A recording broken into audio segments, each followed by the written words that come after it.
ఓం శాంతి. ఈరోజుటి మురళీ తారీఖు ఆగస్ట్ 26, 2024.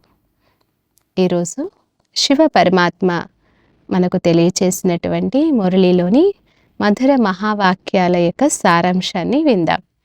మధురమైన పిల్లలు, ఈ గొప్ప బాబా గొప్ప వ్యక్తులైన మీకు ఎక్కువ శ్రమను కలిగించరు. కేవలం 2 అక్షరాలు తండ్రి మరియు ఆస్తిని స్మృతి చేయండి. అల్ఫ్ మరియు బే అనగా తండ్రి మరియు వారసత్వాన్ని స్మృతి చేయండి. ప్రశ్న: ఆత్మిక తండ్రికి ఆనందం కలిగించి వారి ముఖ్యమైన కర్తవ్యం ఏది? సమాధానం: పతితులను పావనంగా చేయడమే ఆత్మిక తండ్రి ముఖ్యమైన కర్తవ్యం.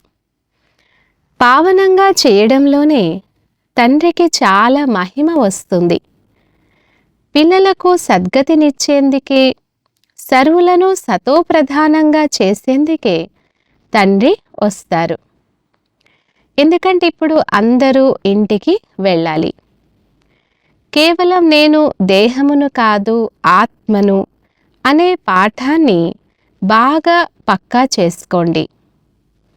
ఈ పాఠము ద్వారా తండ్రి స్మృతి ఉంటుంది, పావనంగా కూడా అవుతారు. ధారణ కొరకు ముఖ్య సారం. మొదటి పాయింట్: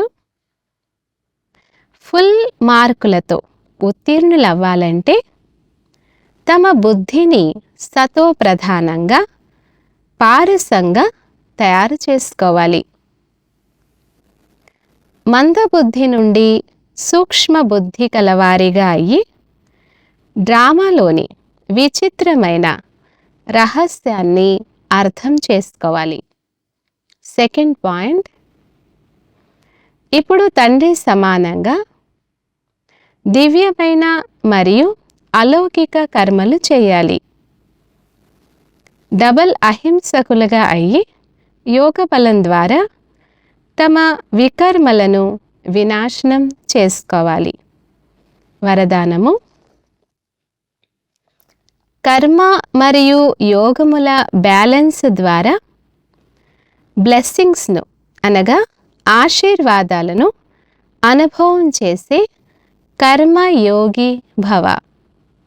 వివరణ: కర్మయోగి అనగా ప్రతి కర్మ యోగయుక్తంగా ఉండాలి. కర్మయోగి ఆత్మ సదా కర్మ మరియు యోగమును తోడుగా అనగా రెండిటిని బ్యాలెన్స్లో ఉంచుకునే వారిగా ఉంటారు.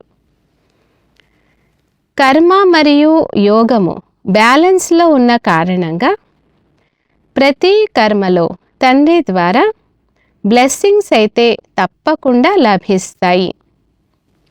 కానీ వారు ఎవరి సంబంధ సంపర్కంలోకి వచ్చినా వారి నుండి కూడా ఆశీర్వాదాలు లభిస్తాయి. ఎవరైనా మంచి కర్మ చేస్తే హృదయం నుండి వారి కొరకు వీరు చాలా మంచివారు అని ఆశీర్వాదాలు వెలువడతాయి. చాలా మంచివారు అని అంగీకరించడమే ఆశీర్వాదాలు. స్లోగన్: 1 సెకండ్లో సంకల్పాలను స్టాప్ చేసే అభ్యాసమే కర్మాతీత అవస్థను సమీపంగా తెస్తుంది. 1 సెకండ్లో సంకల్పాలను స్టాప్ చేసే అభ్యాసమే కర్మాతీత అవస్థను సమీపంగా తెస్తుంది. అచ్చా. ఓం శాంతి.